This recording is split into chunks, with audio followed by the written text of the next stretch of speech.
In Martin's book, there's a short story about people that came from North Rona to see the minister in Barvas. Because there was two fellows there wanting to marry the same woman. And they came over to ask permission for that. And the minister couldn't possibly do that. And what was his answer? Pardon? Did he find somebody else for the second one? That was the end of the story.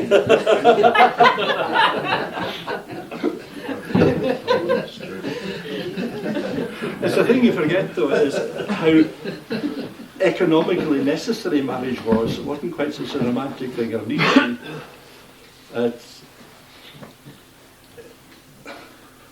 A man left a widow with a young family, say he had made his livelihood by fishing. Somebody had to look after the children. They had to get married again pretty quick. And equally, a widow left with a family had to find a breadwinner. So it was pretty necessary to marry quickly unless there was cash somewhere. I heard it about Carloway when it was a great fishing port at one time. And when they were sharing the fish after their catch on the shore, they always had a lot for the widow. Lock the boundary. Yes, but listen to this story though. Which one's he coming up with? You've been listening, you've got my script, Duncan. The Cape Breton one? The Cape Breton one? Is it? No, but the man in Harris that lost his wife and he wanted to... Aye, that's in Cape Breton. He wanted, Cape right. Breton, yes. There's a Harrisman who went to Cape Breton, and I was doing work for a descendant, and I mentioned that the old boy in MacKenzie had been married twice. And he said, no, he was married 3 times. There's an Emily in Cape Breton could tell you that one. Because apparently his second wife had died at a time when they had a visit from a minister. Now that was really unusual. They were really remote in that place. And they had the minister there, and they had a real funeral service, which was quite an unusual thing for them. And on his way home from the funeral, MacKenzie met his neighbour's sister, and she was saying to him, who's going to look after the children now? Oh, well, he says, I suppose I'll have to get married again. Well, she said, if you ask me, I would take you. So he did, and she did. Right, he says, we'll run back to the church, and we'll catch the minister before he leaves. And they did. And he married his third wife on the afternoon of the funeral of the second wife. But as I said, if they let the minister go, when were they going to see another one? He had to take the chance.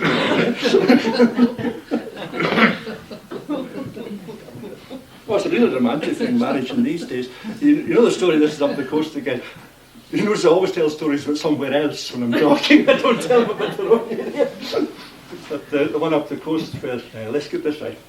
There's 2 brothers, one house had 2 brothers and a sister, now had 2 sisters and a brother. And 2 brothers married the 2 sisters, right. And the the other brother was courting a girl. Let's say he was in Braga and they were in Shawbus, because they weren't. Right. So he decided to go and ask for the girl in Shawbus. And he got one of his brothers-in-law to come with him. And they set out, and it was a night like Monday. Gale, snow, and a really ferocious night. And they got a bit down the road, and the brother-in-law says to him, do you have to go to Shawbus for a wife? He says, what's wrong with my other sister in the house up there? Well, it doesn't look very promising. And he married the other sister.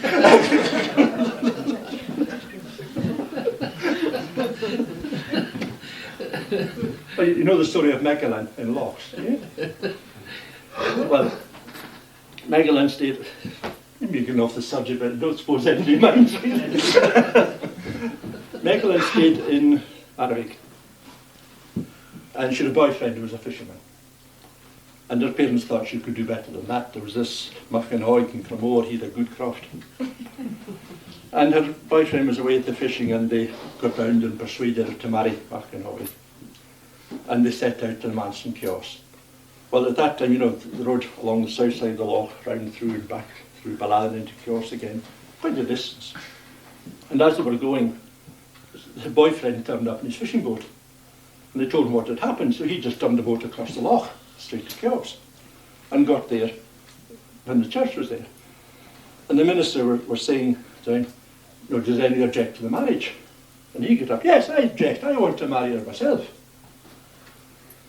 The minister didn't quite know what to do, and he said to Magdalene, well, what do you want to do? Who do you want to marry? Bjarne Fjerne Botten More. I'd rather have the one in the big boots. That was one of my relations. Yes. That would fool you. You can tell it from the size of the feet.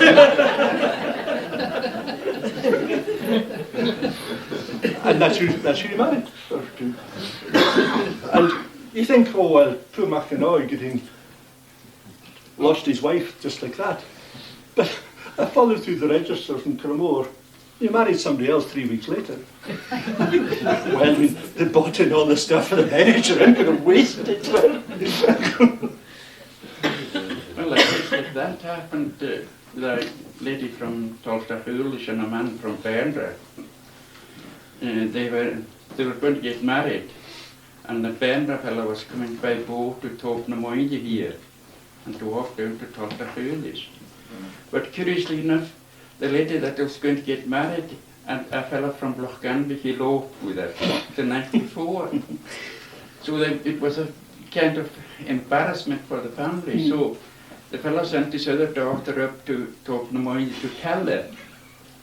And he says, oh well, he says, that's terrible. How about yourself? Oh yes, that would be all right. It was prepared. The way I heard that story, it was the one that was going to Marital, the Marital Loch Rog that came for Donnchadh. Yes. And the sister, the one he was going, she said to her sister, the one he was going to marry, I'm not going to marry him at all. And the other one, will it be all right if I marry you? And so she did. And the one that was supposed, he was supposed to marry the girl and keep the bust.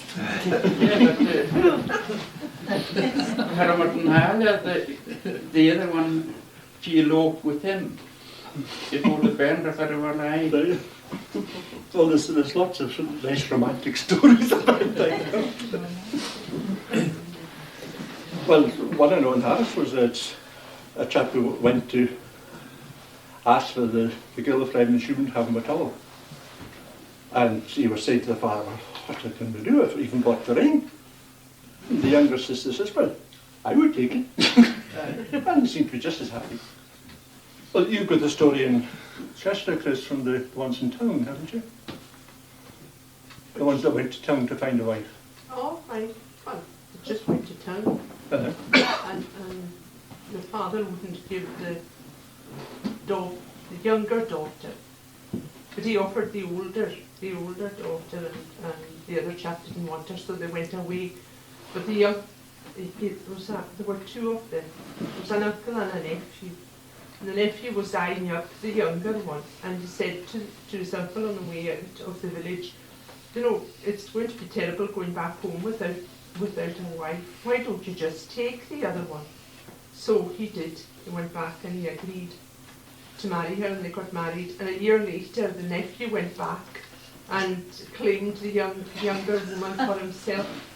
But according to all accounts, he didn't get the better bargain. They used to go. I know of a person from Duncan that he took Gaidhlig as a spokesman for it down to Garynahine. But Yeah. And they went to a house where there was a fine looking woman, and they asked for her hand in marriage. Well, the man spoke nicely. Oh, she rejected him. And he went down next door, well, a wee bit down the road. Oh, I'll tell you the story better.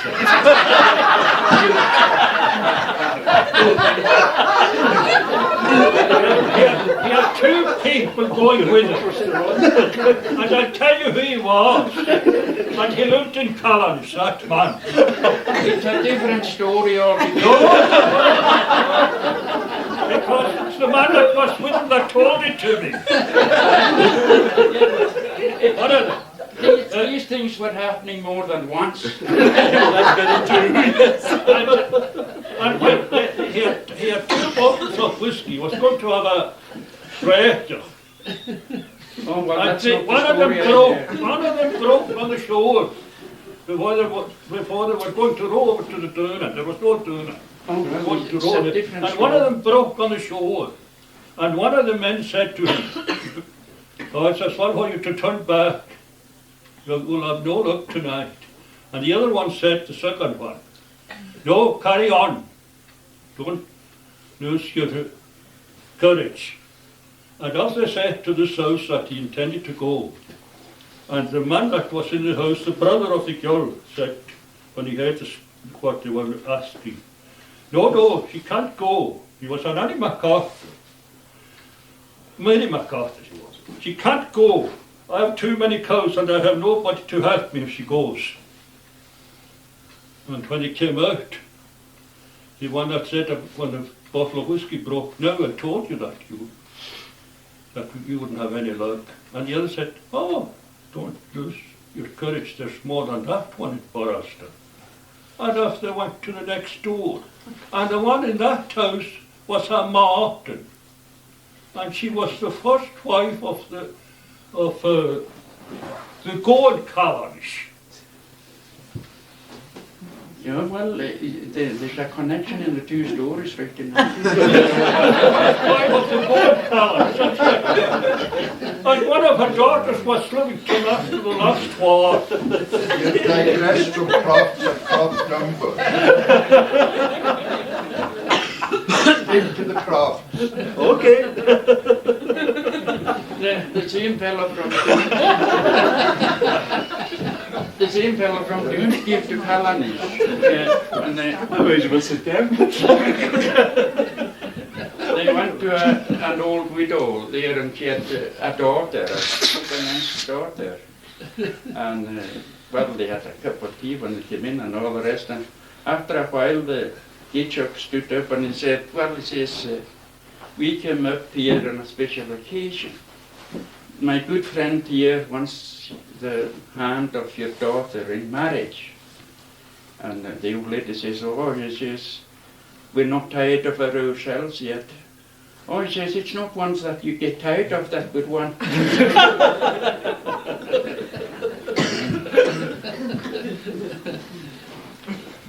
There's the downside to these stories too. And I remember a friend of mine in Harris that her mother was born illegitimate, and she knew the story that the grandfather had gone down to London to earn money for the wedding. And the next thing I got was a letter from one of his friends to say he died of appendicitis, and she was left expecting a child. I know I'd known that story for years and years. And we got a letter from clients in Australia trying to trace their family. And I was looking, I said, "Oh, I know that family. I certainly know that family." So I went to a friend and said, "You know your grandfather died of appendicitis in London?" "Yes." "Well, he got married a year later in Australia." He'd obviously changed his mind and got one of his mates to write and say that he died. And he headed off for Australia in a new life. And these days that would have been quite easy, because who from here was ever going to go to London to check? But there was arranged marriages in this island. Oh yes, Same as the Quite common. yes. The last one I know of in Harris was there's a colony of Garynahine people went down to Breasclete in South Uist, and they didn't marry locally at all. They always married back up to Garynahine. And the last one, it was one of the Pattersons, and he wanted a wife, and his father said, "Oh no, we're far too busy getting the corn and stuff in. You get working on that, I'll go up to Bern and I'll bring you back a wife." And he did, and it seemed to work perfectly well. Another habit the Bernard people was when they were out in boats. Well, I'll crowd in the head. On you go. If they were outside their village, one of them would go ashore, and the first lady he would see, he would ask, "Will you give me a drink of water?" And if she did, he would propose to her. That's what the McDonald's thought, man. He was